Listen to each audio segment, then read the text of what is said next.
Nandar Matari, meditation coach, author, and speaker. She proves that a strong vision can really shape your life.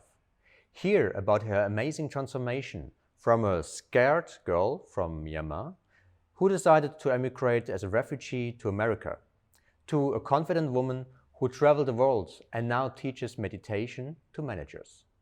How can meditation improve your performance in business? Why she wants to motivate as many people as possible to meditate. What karma has to do with it. She inspires people through her story and her view on life.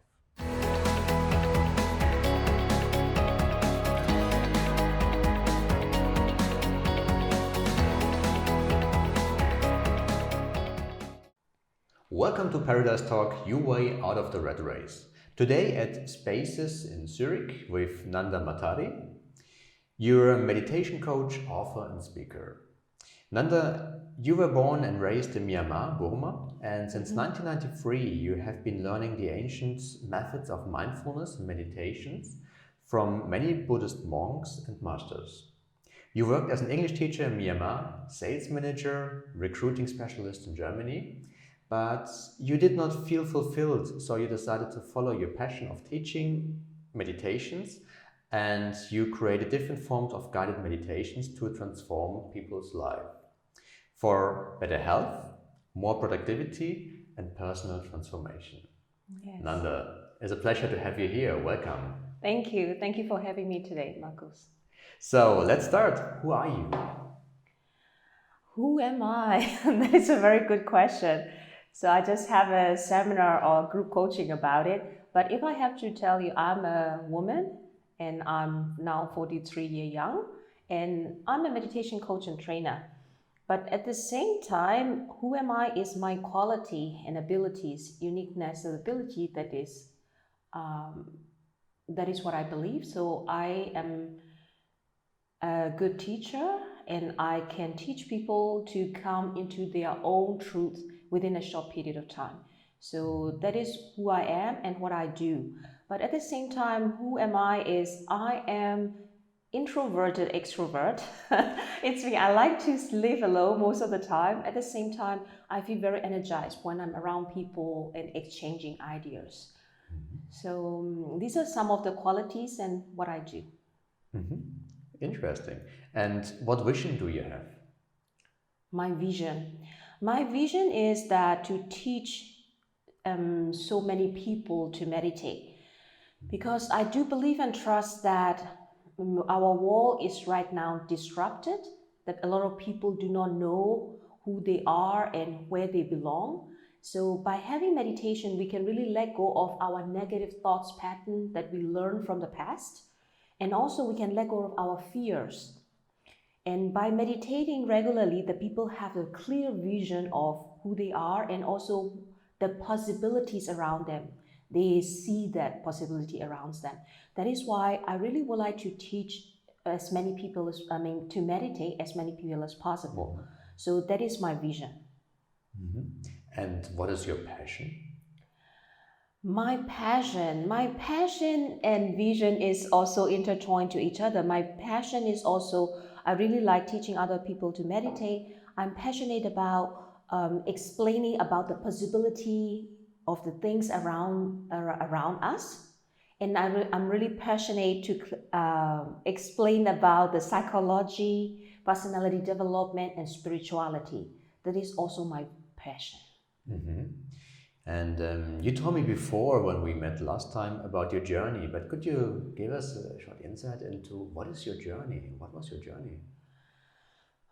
It is interesting. My journey, if I have to look it back, I was a very scary young girl, and at the same time, I know the truth inside of me that a lot of people are really bullying against each other, and how they are living is not true. But at the same time, I do not know how to explain that so about that in my own words. So to say the short story, I was born and grown up as the eldest daughter in my family. So I have two younger sisters and one youngest brother.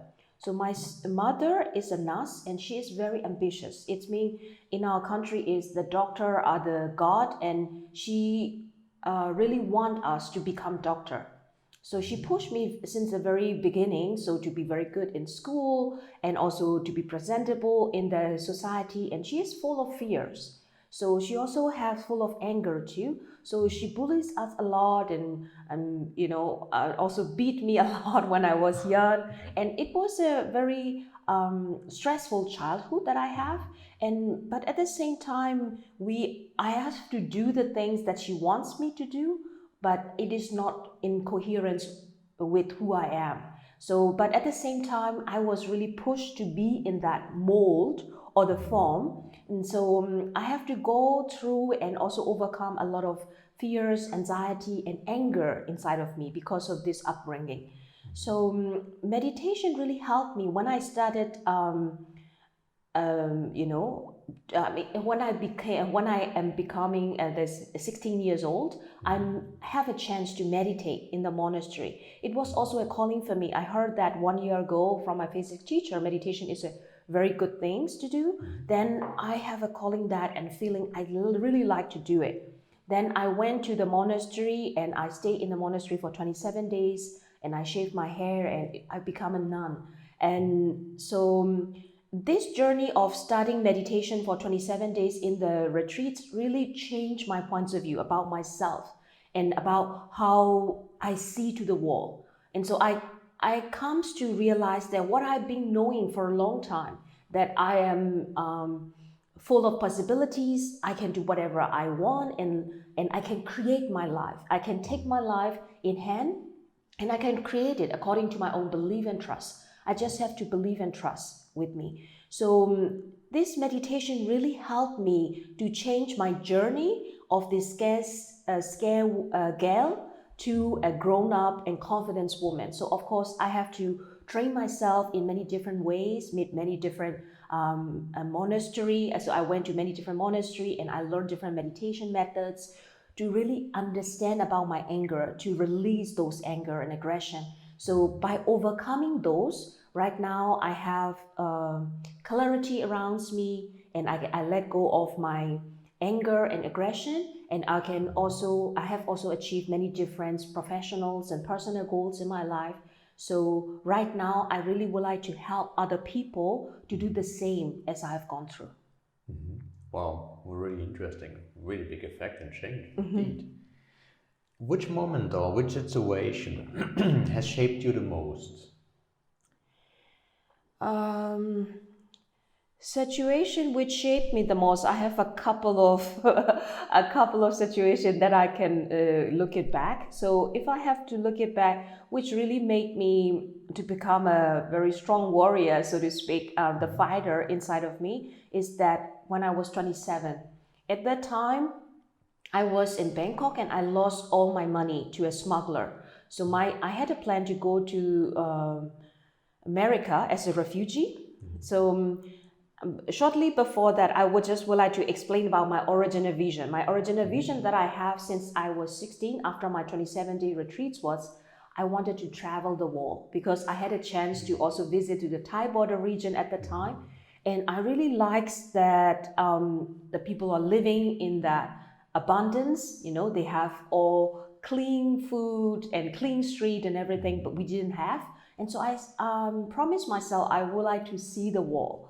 So with that, from the 16 onwards, I tried many different themes, or I applied for school, I applied for scholarship, and also got the acceptance of MBA in London. Shortly before I got this, my journey to Thailand. So, but I didn't have this visa acceptance. So I was 27 and I do not want to wait any longer or try next year. So I was so impulsive, and then I say that, okay, I'll go to America anyway. Then I gave the money to the smuggler and he cheated on us. And it was in 2004 and we left alone in Bangkok.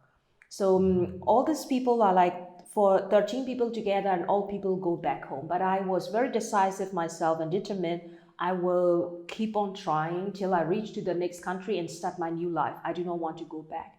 So this events has really made me. Before that, I was thinking that though I read a lot of books, Things and Grow Rich and How to Win Friends, and there are many different books that I read about personality.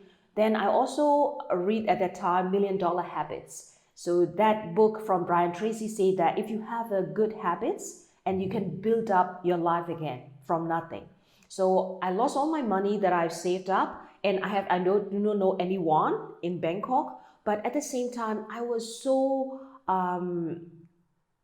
determined and also obsessed to have the chance to go to the next country. I asked to everyone that I encounter, what is the way? How can I do? How can I get to the next country? And I really figure it out without having any money. So these events teach me by losing all the money and when I was 27, and also show me that who I really am. Actually, I'm the one who never give up and to go for my goal. And the second thing is I do not really need any money to start something else. And I just need a burning desire and very clear goal. And I have to keep on going till I achieve that goal. So that events really strike my brain, and I'm still trying. I'm still figuring out a lot of things without having anything else, because I have the vision that I would like to teach as many people as possible to meditate. Oh, interesting, really.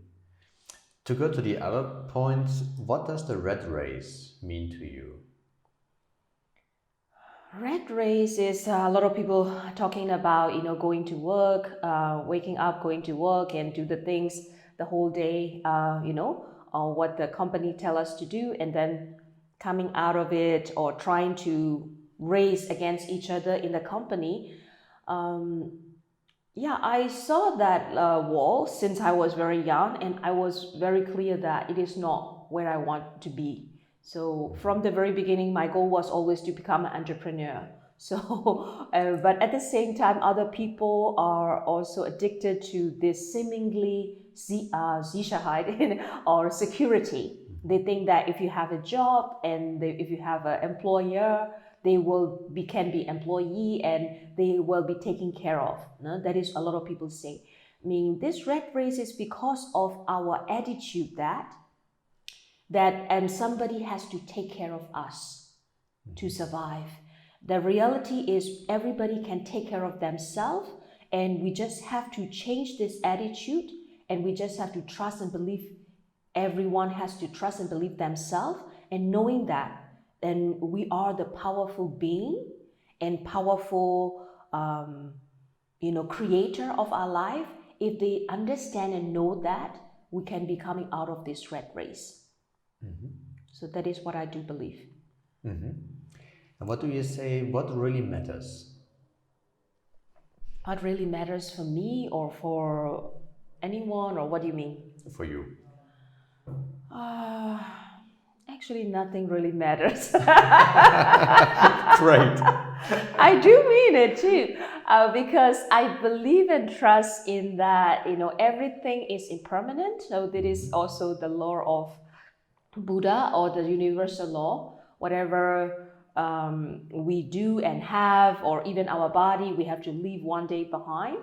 So it actually, so that nothing really matter. Whatever comes, good, and it will also be finished. And whatever good things or bad things, it will change all the time. But what that matter is to live every moment as your last day. That is what is matter. So if today would be my last day that I have to go, actually everybody thinks I will live 100 and plus, no? But nobody, but also there is a possibility that we will be gone today like that. And so in that way, I will be asking myself, did I live my truth? It's me, did I give the best or the things that is matter to me? Did I share my truth with other people?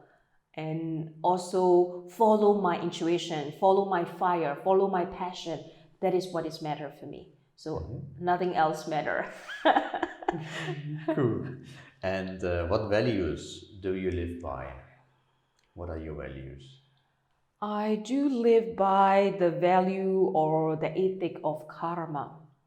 So I really value that whatever I put out energetically or action, whatever, it will always come back to me. So I also value the generosity. It's mean I give unconditionally. So I coach unconditionally. I teach people everywhere. I'm traveling in the plane, in the train, and you can name it.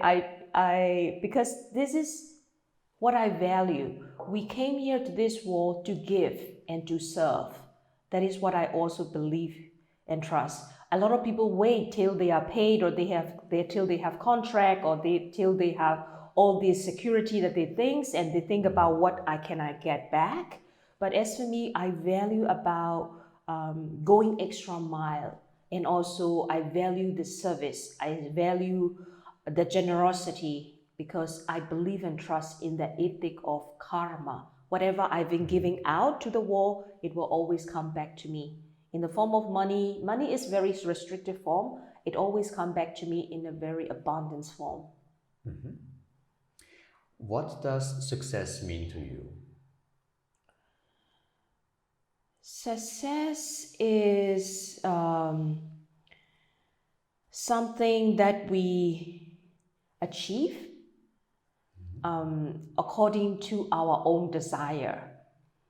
And that was my goal. And because I was in my country, I wanted to live in the developed country and travel the world. Now I'm living that, so I can say myself I'm successful, and or because I achieved my goal. But a lot of people may think that I'm successful because I'm having and doing the things that they are wanting, or that they also would like to experience. But in my case, success is more about achieving what I desire rather than what other people want.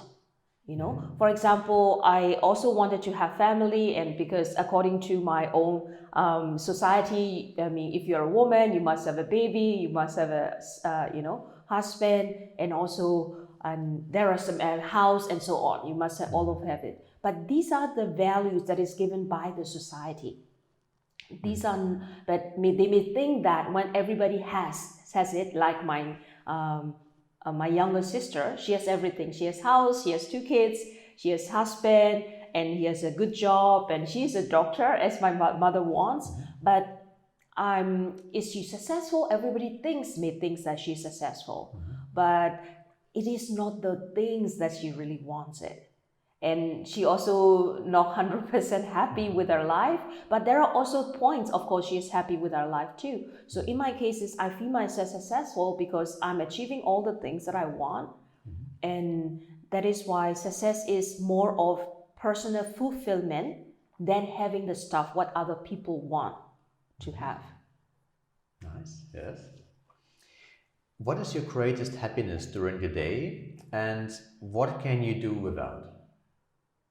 My creative happiness, or what do you Yes. mean? Creative happiness.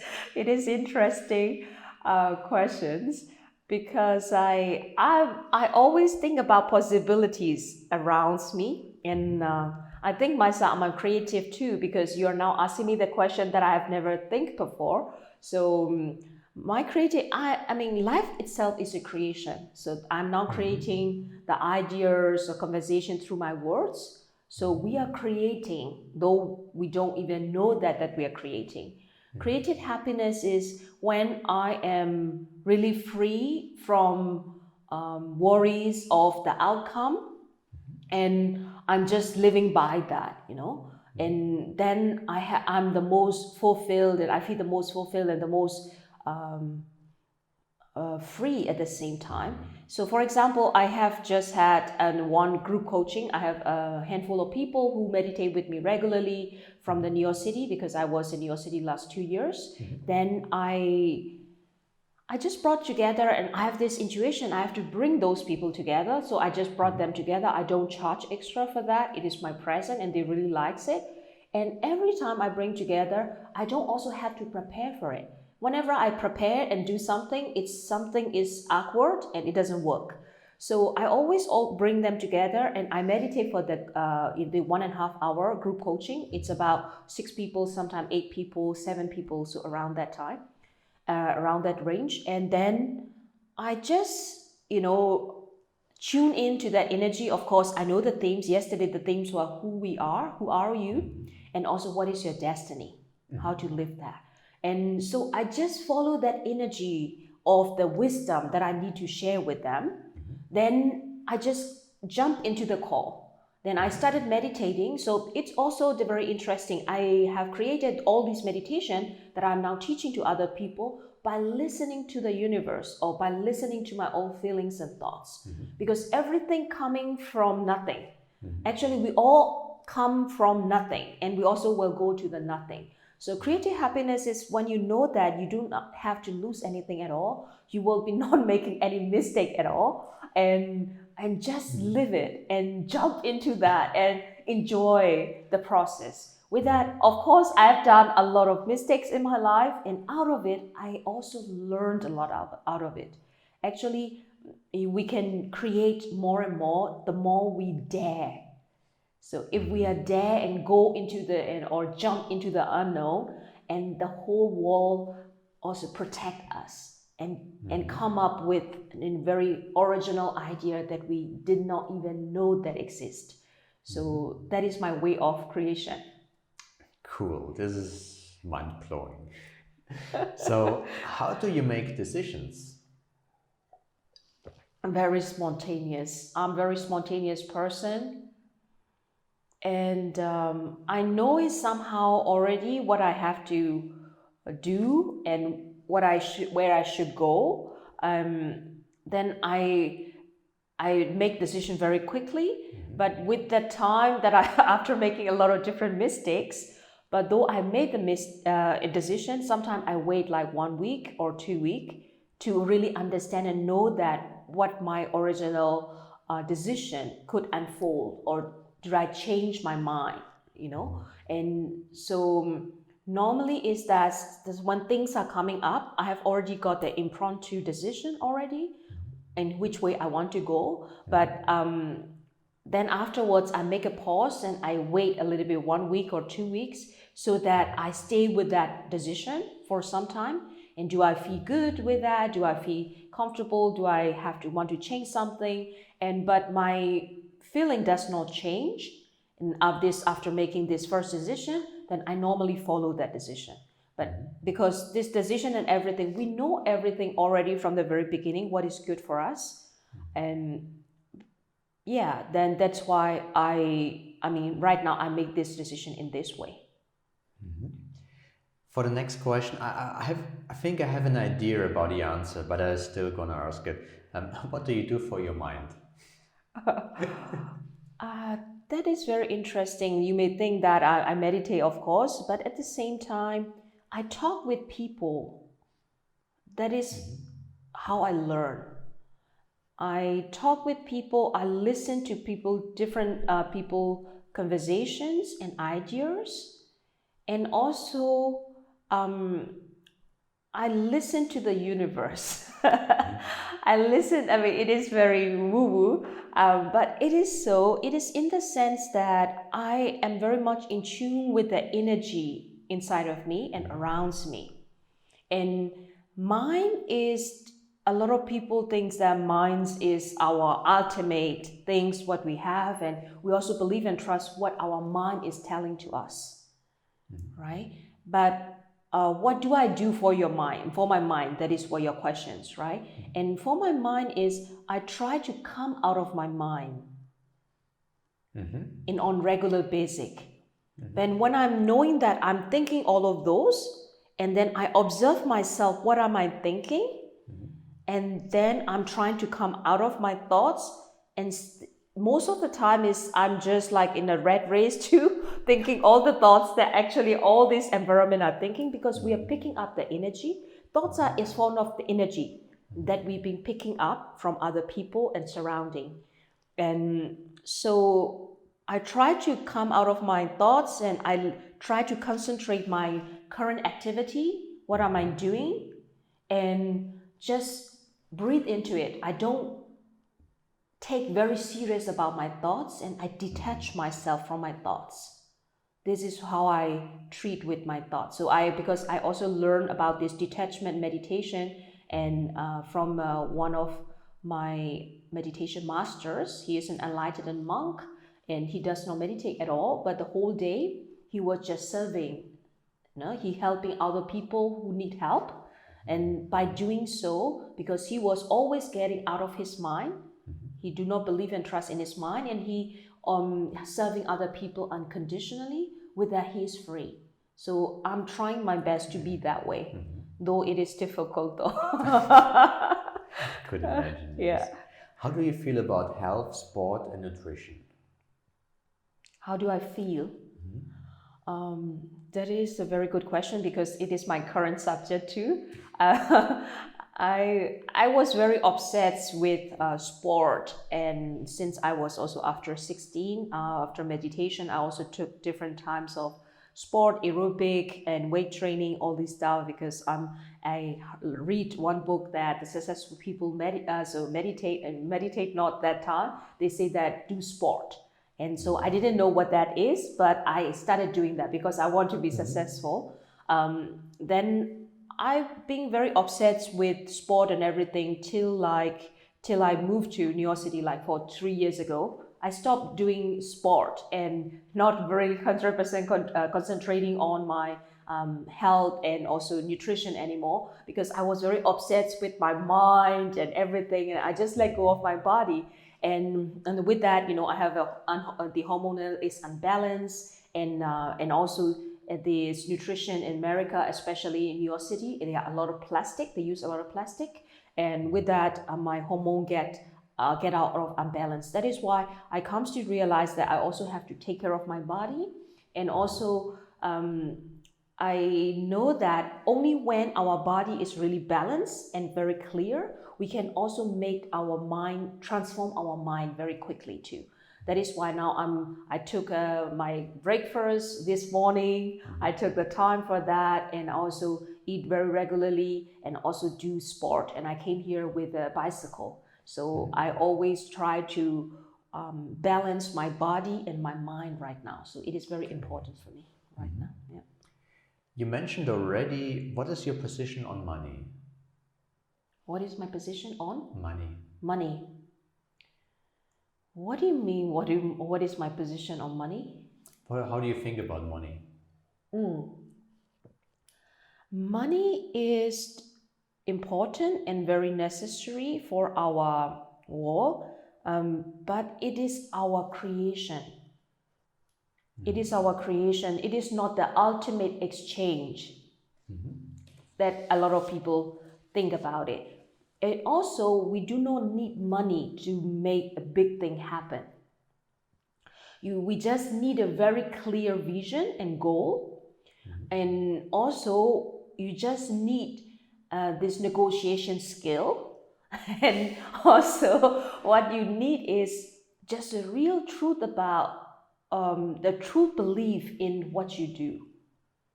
Then you can make big thing happen.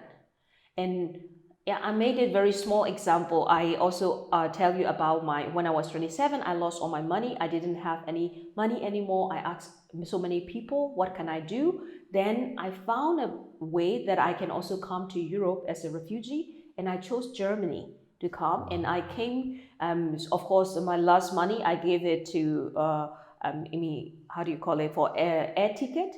No.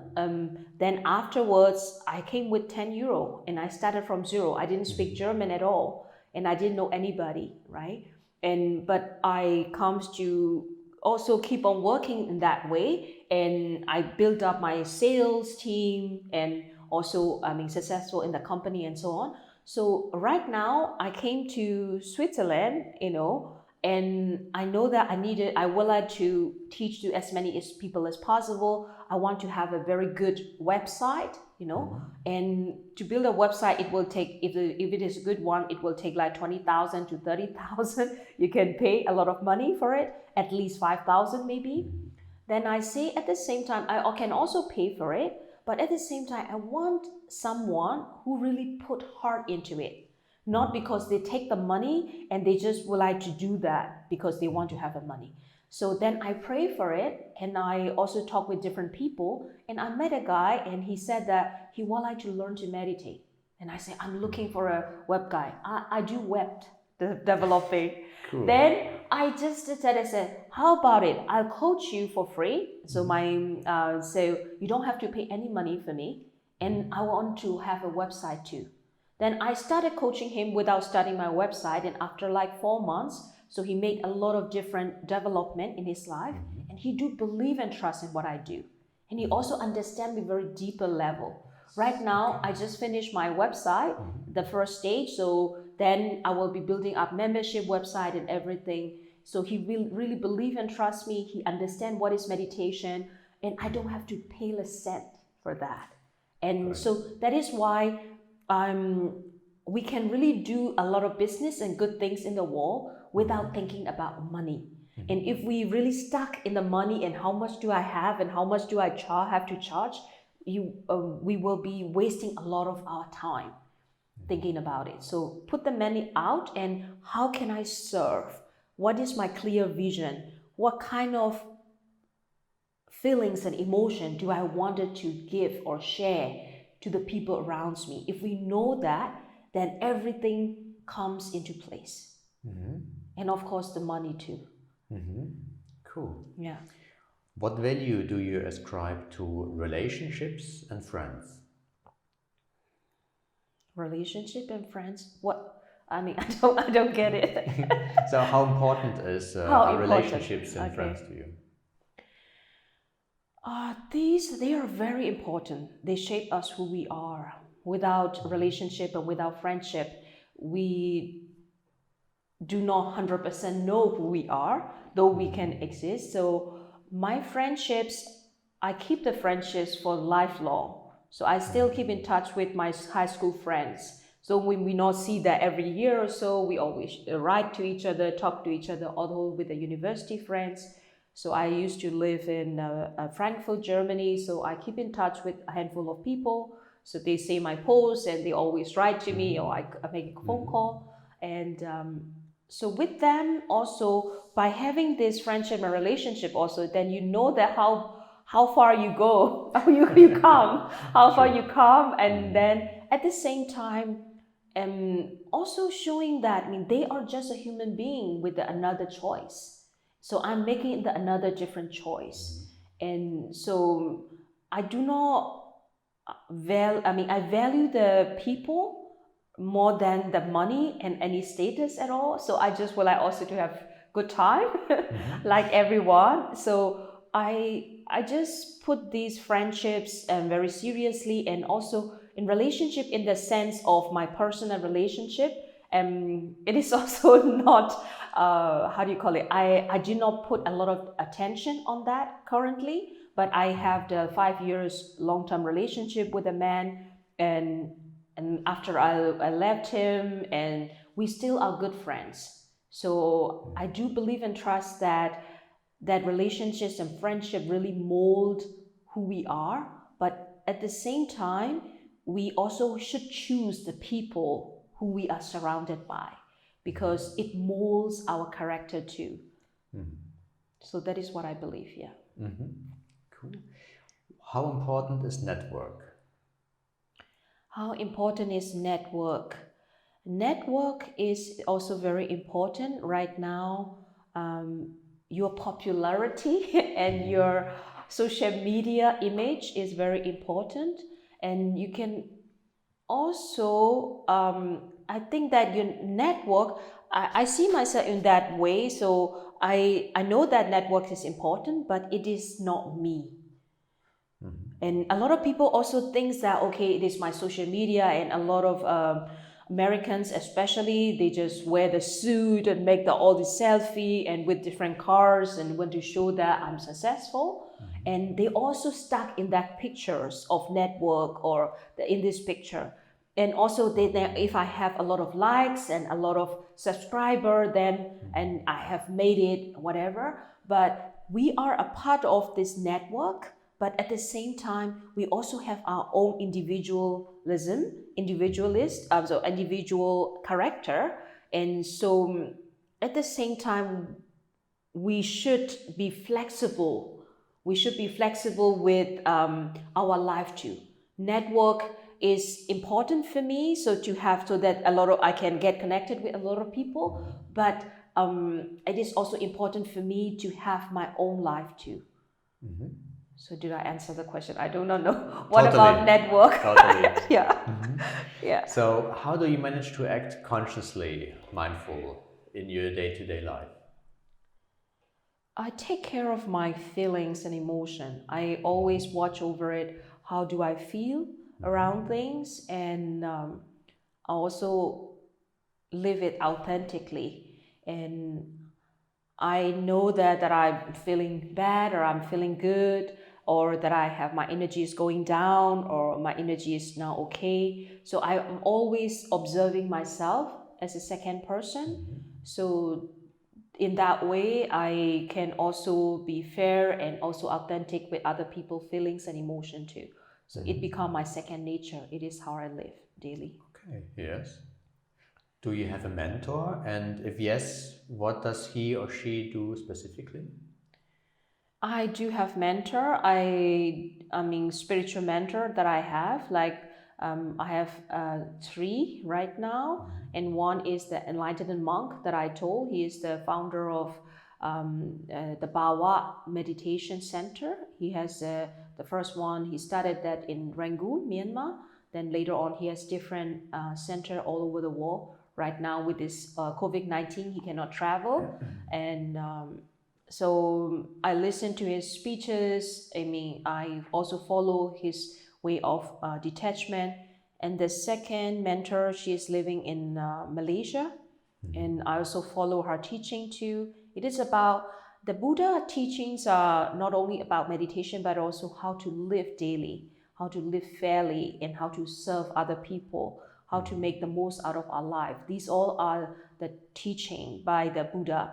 So the good things is the Buddha has gone 2,500 years ago. So after he died, the enlightened monks and master come to our country, Myanmar, and this teaching, pure form of wisdom from Buddha, is given by from the master to the disciple, master to the disciple, and with that it is kept in a very pure form. That is why I can learn best from the best masters. And the last one is also in Rangoon. She is also the enlightened nun. So my mother is staying there as a nun right now. So she is a temporary nun for some time.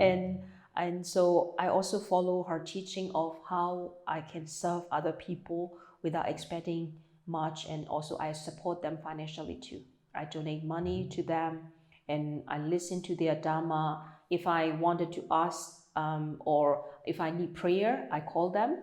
And they talk with me, they pray for me, and that they are my mentor right now. Cool. What influence does digitalization have on your habits? Digitalization has made my habits. I don't yet. Right now is with the COVID-19, it is much easier for people to talk online rather than meeting in person. So I'm lucky, and I feel also lucky that I can right now stay in Zurich because the people are right now meeting each other in person, and they like to meet each other in person rather than on phone. So the Swiss people are more inclined to nature, and they want to do things in person rather than online. But I just also find it out that actually, I mean, if I also connect people on digital, I can really also feel their personality, feel their feelings and emotion as I also meet them in person too, actually. And so I get a little bit more lazy instead of meeting them in person, right? Sometimes I go the shortcut and meet them online. But on the other hand, this personal meeting with 3D, not with a 2D vision, is the best, right? Of course, the people can really feel it. but at the same time we have a tendency to go to the easier way, because we are program in that way to go the most easiest way, the easiest way. And yeah, I mean, I try to balance it out. That's why I try to meet one person, at least one person on day in person. So I mean, I will be meeting with somebody else even today, two person in live, and other meetings I do that online. So that is, I'm trying to balance my life, meeting in person and meeting people in digital world. Yeah. What will be important for the next 10 years? What will be important? It is for sure, I say right away, to be taking care of ourselves, our inner world, our thoughts and emotion. With that COVID-19 and quarantine, right? A lot of people also have to go back to their cave, their own home, and they have less connection with other people. So when we are alone by ourselves, so then we are with our thoughts, we are alone with our emotions. So we really have to take care of them, because our thoughts has the tendency to think the worst thoughts that we could ever think. And I also said that our thoughts are not our friends. And mostly our mind or our thoughts not want, but it is a kind of like automatic a way of trying to threaten us, trying to draw the scenario what can happen, which is not true. It is a kind of like mine is a monkey mind, try to trick us all the time. Yeah, even I'm meditating for a long time, my mind tricks me all the time.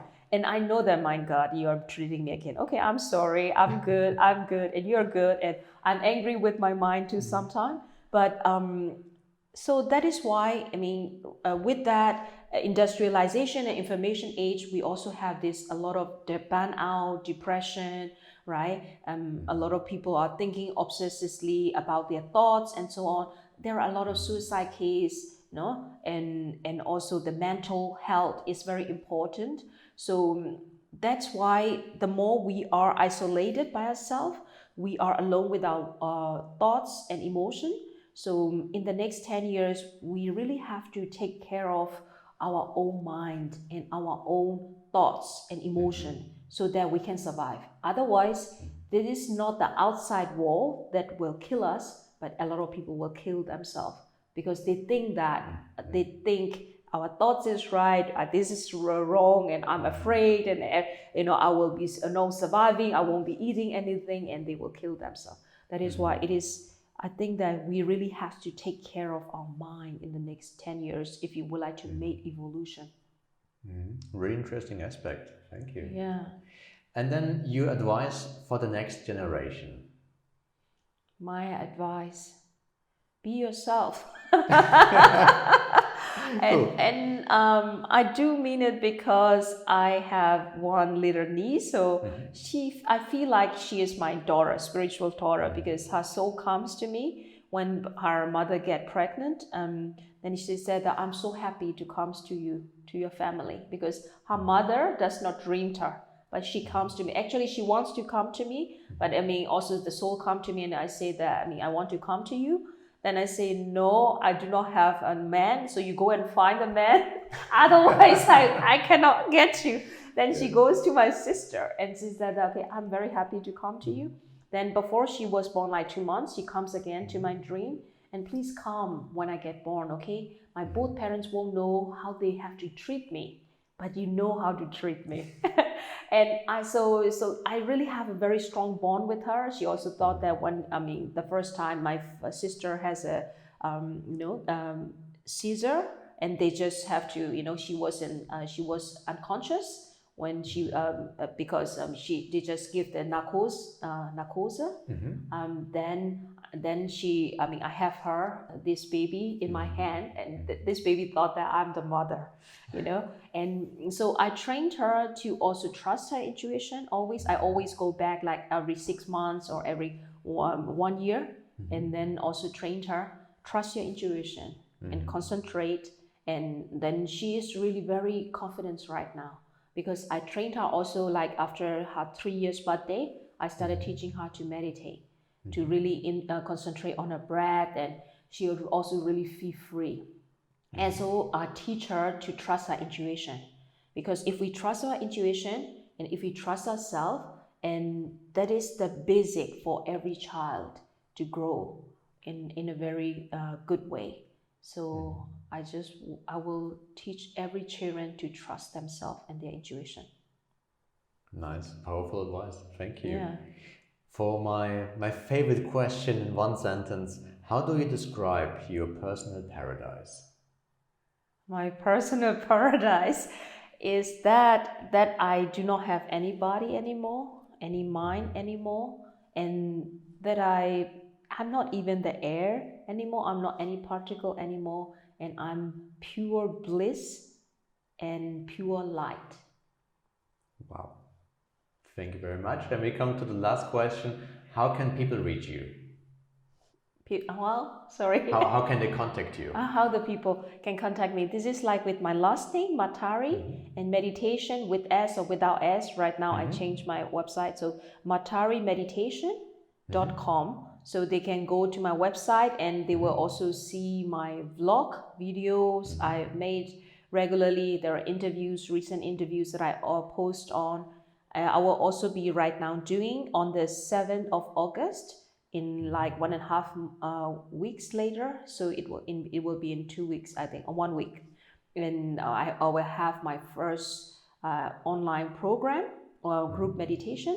So they can always, look at all of them, and they can participate in my group meditations. And also they can contact me if they want to walk with me one-to-one. So I always give 30 minutes complimentary session for free.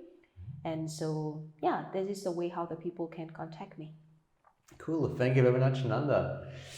This was a further episode of Paradise Talk, your way out of the rat race. Again, thank you, Nandar Matari. Would you like to see more exciting people in the interview or hear their success stories? Then subscribe to this channel or sign up to our newsletter on golden-sale.ch.